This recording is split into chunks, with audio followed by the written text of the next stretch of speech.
Padre, del Hijo y del Espíritu Santo. Amén. Mis hermanos, continuamos nuestra meditación sobre la doctrina católica, basándonos en el Catecismo Mayor del Papa San Pío X.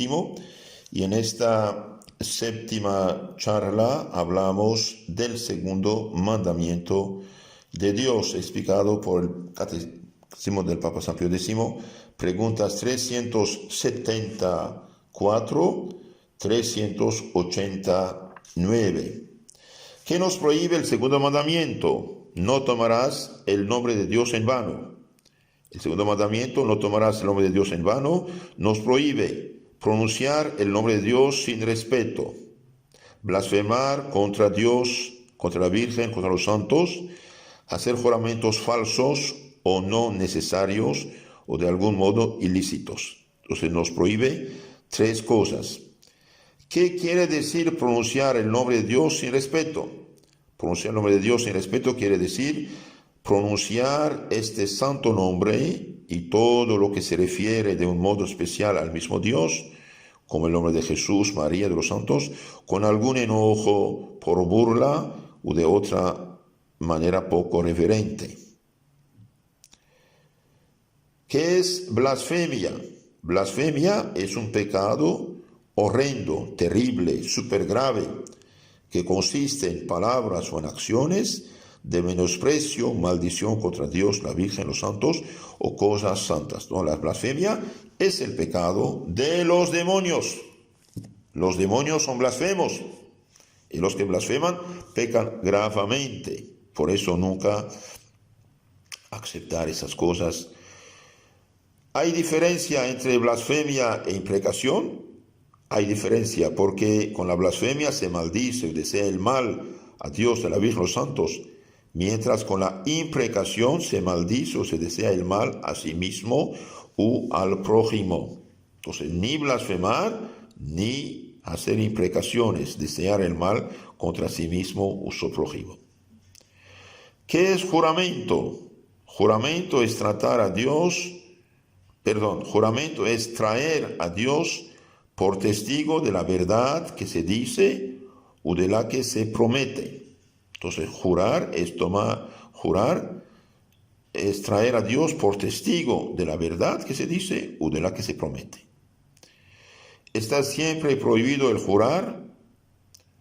En vano sí, pero no siempre está prohibido el jurar. Antes es lícito y aún de honra a Dios cuando hay en ello necesidad. El juramento se hace con verdad, con juicio y con justicia. Entonces no debemos jurar. Sin embargo, cuando es necesario y decimos la verdad, ahí honramos a Dios. Cuando no se jura con verdad, cuando se afirma con juramento lo que se sabe o cree que es falso. Y cuando con juramento se promete hacer lo que no se tiene intención de cumplir. Entonces, si alguien jura y sabe que miente, es pecado grave. Alguien jura y no tiene intención de cumplir, peca gravemente. Está mal. Cuando se jura sin juicio, cuando se jura sin prudencia y sin madura consideración o por cosas de poca importancia. Cuando se jura sin justicia, cuando se jura hacer algo que no es justo o lícito, como vengarse, robar o cosas semejantes. Por ejemplo, cuando Herodes jura dar mitad de su reino al bailarina y ella pide la cabeza de Juan Bautista, bien, no tiene que cumplir. ¿Por qué? Porque pide algo que es inmoral y que es pecado.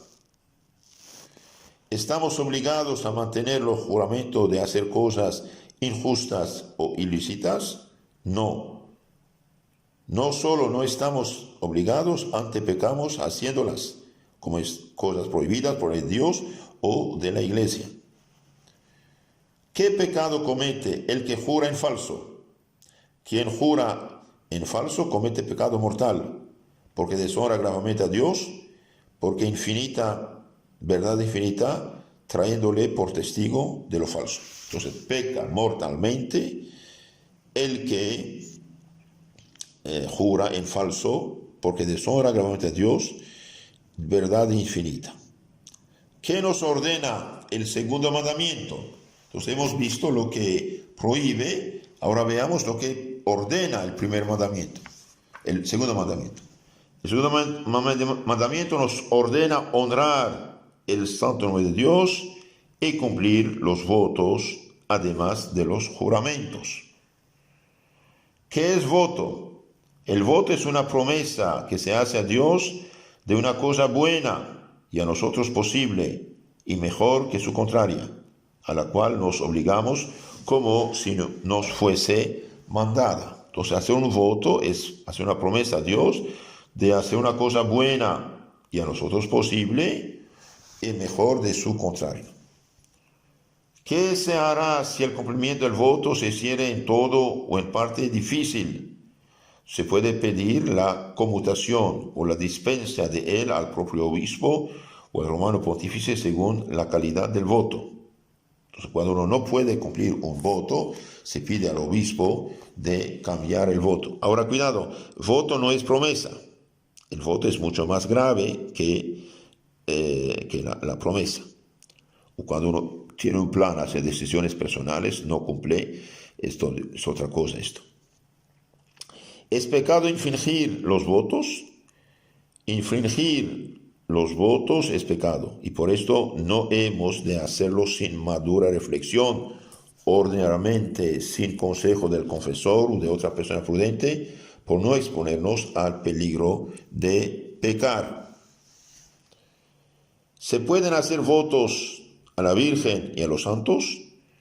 Los votos se hacen solo a Dios, pero se puede prometer a Dios hacer alguna cosa en honra de la Virgen y de los santos. Entonces, queridos hermanos, yo les aconsejo nunca jamás hacer votos sin consultar al sacerdote.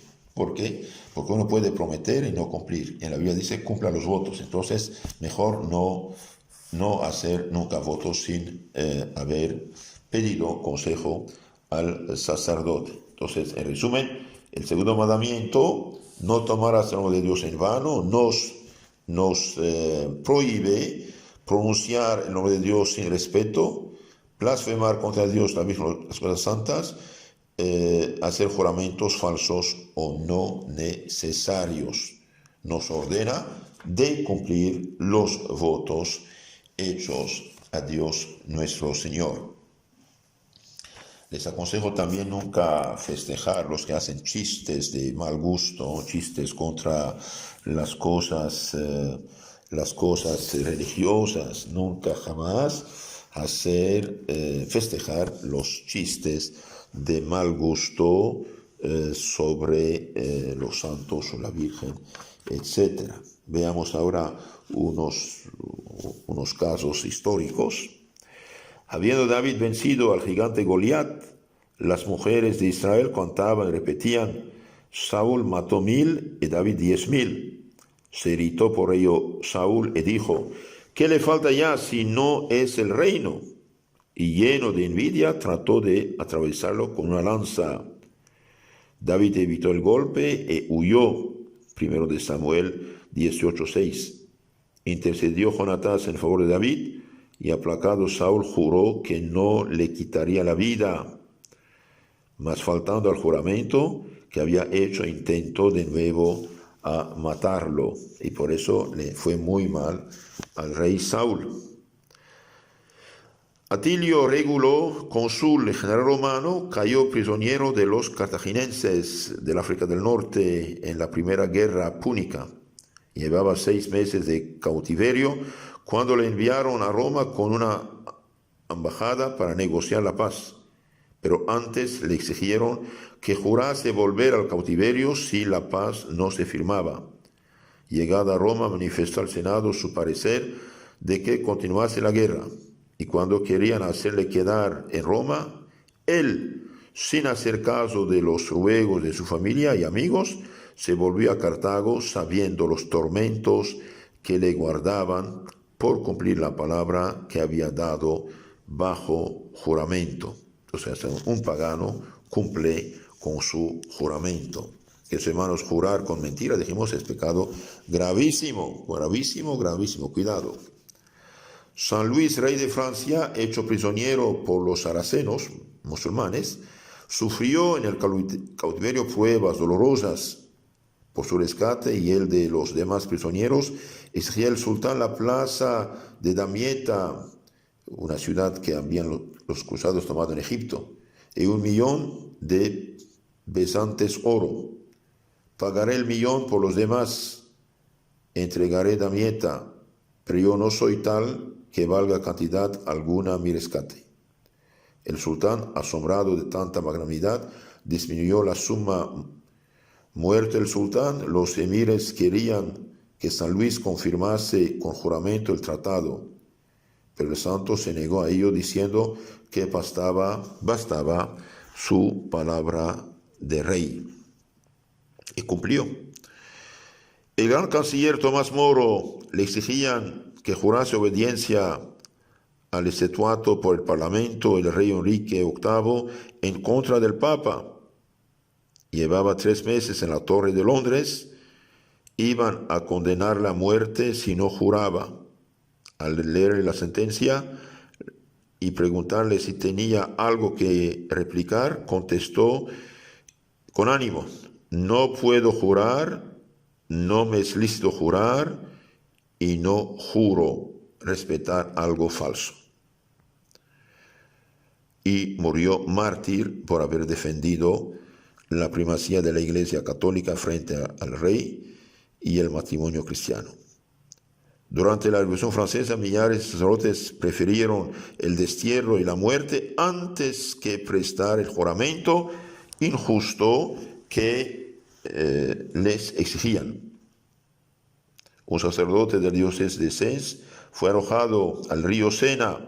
Nadando rehusaba un juramento que querían arrancarle. «Jurad, desgraciado», le decía el populacho, «si queréis que os salven». «No, jamás lo juraré». Con unas orcas le sumergieron y sacándole otra vez a flote le gritaban: «¡Jura, desdichado!». «No juraré», decía el sacerdote. Con cruel ensañamiento le retuvieron con las orcas debajo del agua hasta que expiró. No jurarás en vano. No quería jurar en nombre de Dios algo que no iba a aceptar. ¿Por qué? Porque era falso. No es lícito observar un juramento hecho imprudentemente y con mala intención, como si no hubiese jurado no dejar una mala compañía. Como ha de ser grato a Dios que se invoque su testimonio para continuar ofendiéndole. Entonces, no es lícito observar un juramento imprudente. Por ejemplo, un hombre que está en adulterio jura nunca abandonar la pecadora con quien peca. Esto no vale nada, ese juramento. No puede jurar ni cumplir algo malo. A la manera que no es provechoso al cuerpo tomar medicinas que no le hacen falta y cuyo uso frecuente perjudica la salud, así no es saludable jurar cuando no existan para ello justas y graves razones, dice Santo Agustín. Hay chicos que tienen continuamente en la boca la palabra «lo juro». Bien sé yo que en su idea no se trata de un juramento y que a veces no saben ni lo que es jurar. Dicen eso como podrían decir «te lo aseguro», y no invocan el testimonio de Dios sino al suyo propio. Bien, en lugar de decir «lo juro», bien, debemos decir «lo aseguro». Mas puesto que no queréis jurar, no digáis «lo juro», será eso más correcto y más cristiano. Diga «lo aseguro».